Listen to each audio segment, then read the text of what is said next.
पाकिस्तान तहरीक-ए-इंसाफ के मरकजी deputy organiser मौजूम Bhatt की ज़राए ब्लॉक के नुमाइंदों से गुफ्तगू, जिनका कहना था कि इस वक्त मुल्क की अदलिया आजमाइश से गुजर रही है, जिसके साथ वकला बरादरी साथ खड़ी है। अदलिया की आजमाइश की घड़ी में हम वकला अदलिया की ताकत बनेंगे। इमरान खान मुल्क को रोल ऑफ लॉ के लिए जद्दोजहद कर रहे हैं।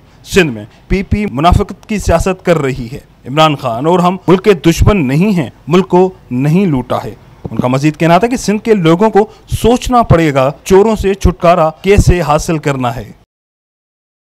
शुक्रिया अदा करता हूँ कि इस प्रेस कॉन्फ्रेंस की निस्बत से आप यहाँ इकट्ठे हुए हैं।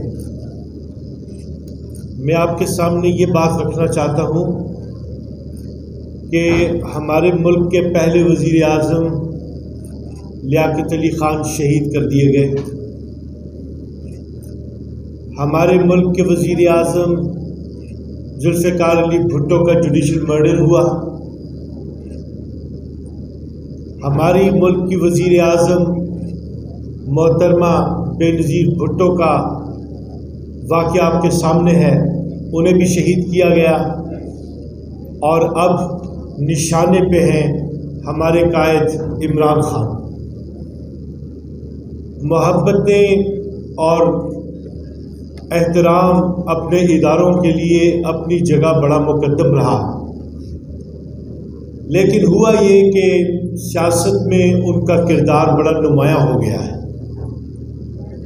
और जब इदारे सियासत करने लग जाएं तो उन्हें अपोजिशन का भी सामना करना पड़ता है। जो भी सियासत करेगा उसे अपोजिशन का सामना करना पड़ेगा। जिन्हों ने कहा था कि हर इदारा अपनी जगह रहते हुए अपने फ़राइज़ मनसबी सरअंजाम देगा। हालात वैसे नहीं रहे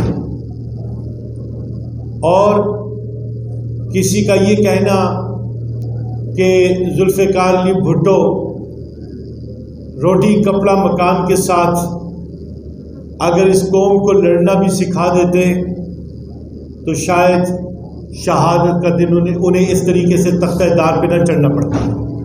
इमरान खान ने कौम को लड़ना भी सिखा दिया है और उन्होंने 4 पैगाम बिल्कुल वाज़ेह दिए हैं।